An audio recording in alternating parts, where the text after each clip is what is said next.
Hello all, welcome back to my channel. Today we are going to discuss one more drafting classes. ఈ class లో మనము permanent alimony and maintenance petition ఎలా draft చేయాలనేది చూద్దాము according to the section 25 of Hindu marriage act. So starting లో ఏం చేయాలి, as usual in the court of the అని చెప్పేసి ఏ కోర్టు అయితే ఆ కోర్టు అండ్ ప్లేస్ మెన్షన్ చేయండి. అండ్ నెక్స్ట్ హెచ్ఎంఈ అని అంటే Hindu marriage act case number ఎంత అయితే అది మెన్షన్ చేయండి. ఇక్కడ నేను ఎగ్జాంపుల్గా 124 ఆఫ్ 2025 అని తీసుకున్నాను. అండ్ నెక్స్ట్ ఎవరి మధ్యలో జరుగుతుందో వాళ్ళిద్దరు నేమ్స్, హస్బెండ్ అండ్ వైఫ్. ఇప్పుడు మీరు వైఫ్ తరపున పిటిషనర్ తరపున వేస్తున్నారు కాబట్టి సో ఆవిడ పేరు అండ్ పిటిషనర్ వర్సెస్ రెస్పాండెంట్ ఎవరు అతని పేరు మెన్షన్ చేయండి. అండ్ నెక్స్ట్ ఇక్కడ పిటిషన్ ఫర్ దేని పిటిషన్ చేస్తారు, సెక్షన్ అనేది చాలా ఇంపార్టెంట్, ఆ సెక్షన్ ఇక్కడ మెన్షన్ చేయండి. So section 25 Hindu marriage act కింద maintenance, permanent alimony and maintenance కోరుకుంటున్నారు అనమాట. దాని రిలేటెడ్గా మీరు పిటిషన్ ఫైల్ చేస్తున్నారు. And next most respectfully and the petitioner above named submitted as under marriage of applicant and respondent. ఎప్పుడు జరిగింది మ్యారేజ్, ఎప్పుడు జరిగింది, ఏ ప్లేస్లో జరిగింది, అండ్ హిందూ రిచువల్స్ ప్రకారము సెరమనీస్ అవి జరిగాయా లేదా, అండ్ మ్యారేజ్ రిజిస్టర్ అయిందా లేదా అని చెప్పేసి, ఒకవేళ రిజిస్టర్ అయ్యింటే ఎక్కడ రిజిస్టర్ అయింది, దాని యొక్క కాపీ ఏమైనా మీరు అనెక్షర్లో పెడతా ఉంటే ఆ అనెక్షర్ ఏలో సర్టిఫికేట్, మ్యారేజ్ సర్టిఫికేట్ ఉంది, చెక్ చేసుకోండి అని చెప్పినట్లు మనం ఇక్కడ అటాచ్ చేస్తున్నాం డ్రాఫ్ట్లో. And next the status of the place of residence, అంటే హస్బెండ్ అండ్ వైఫ్ మ్యారేజ్కి ముందు ఎక్కడ ఉన్నారు, మ్యారేజ్ తర్వాత ఎక్కడ ఉన్నారు అని చెప్పేసి ఆ స్టేటస్ కూడా మెన్షన్ చేయండి. హస్బెండ్ ఎక్కడ ఉన్నారు బిఫోర్ మ్యారేజ్, ఏజ్ ఎంత, ఆఫ్టర్ మ్యారేజ్ ఎక్కడ ఉన్నారు, ఇప్పుడు ప్రజెంట్ ఏజ్ ఎంత, డైవర్స్ కేసు ఫైల్ చేసినప్పుడు లేదా ఈ పిటిషన్ ఫైల్ చేసినప్పుడు.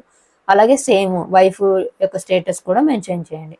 అండ్ నెక్స్ట్ ఏ ఇష్యూ కూడా రాయండి. ఇక్కడ ఇష్యూ ఏంటి, the marriage has not been consummated and the petitioner husband were living together happily at the matrimonial house. ఒకవేళ సిచ్యువేషన్ పర్టికులర్ డేట్, ఏ డేట్ని అయితే ఇష్యూ జరిగిందో వాళ్ళిద్దరు విడిపోవడానికి లేదా డైవర్స్ పిటిషన్ ఫైల్ చేయడానికి ఆ డేట్ కూడా ఇక్కడ మెన్షన్ చేయండి. ఇక్కడ ఏం జరిగింది, 15th November 2020లో వాళ్ళ హస్బెండ్ అవిని అసాల్ట్ చేసి బయటికి తోసేస్తారనమాట.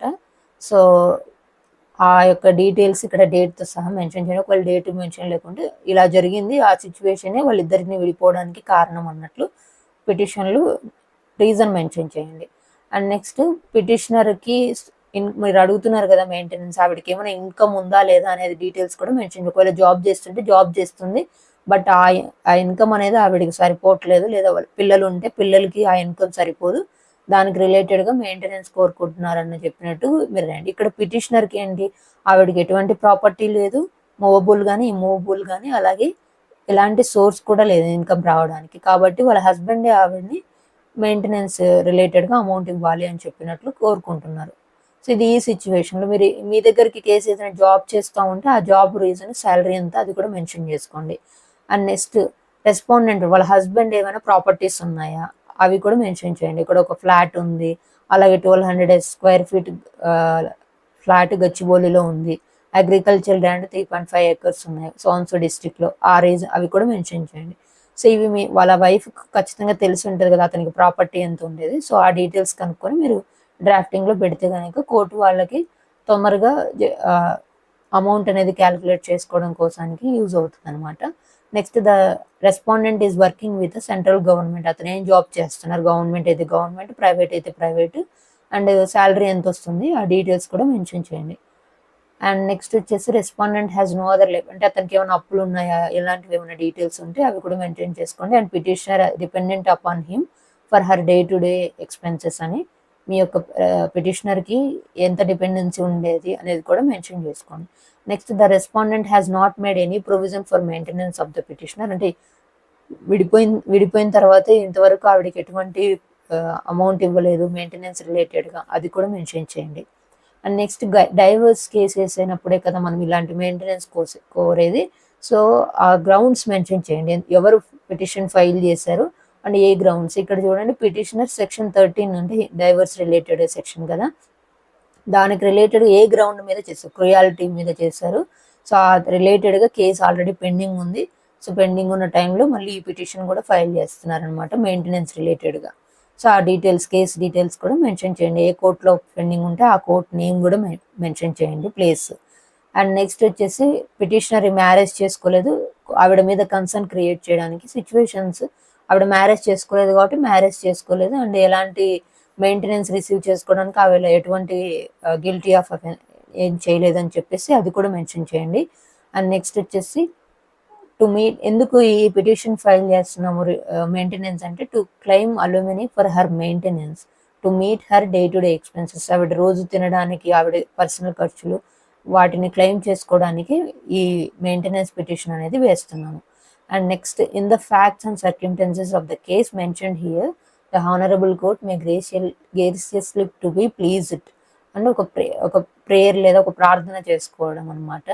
So that the petitioner therefore prays for grant of maintenance or alimony for a direction to the respondent that he shall pay to her maintenance or alimony for her maintenance and support until her death and until she marries.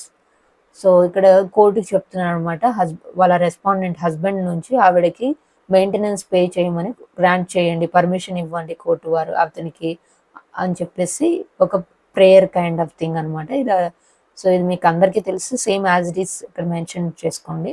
Next, petitioner through ఎవరు పిటిషనర్కి advocate draft చేస్తున్నారో వాళ్ళ name, advocate యొక్క place and date, A date అయితే ఆ date. And next verification.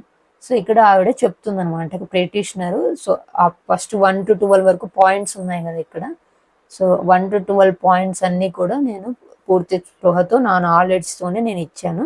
So ఇందులో ఏ information తప్పు కాదు, అన్ని ట్రూవే అని చెప్పేసి బిలీవ్ చేయమని ఆవిడ ఒక సిగ్నేచర్ పెడతారనమాట. Next, so signed and verified, so on so date and place.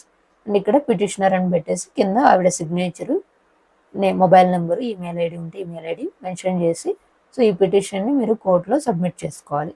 So this is the way you can draft permanent alimony and maintenance under Hindu marriage act section 25. So that's all. Thank you so much for watching my videos. Please like, comment and subscribe.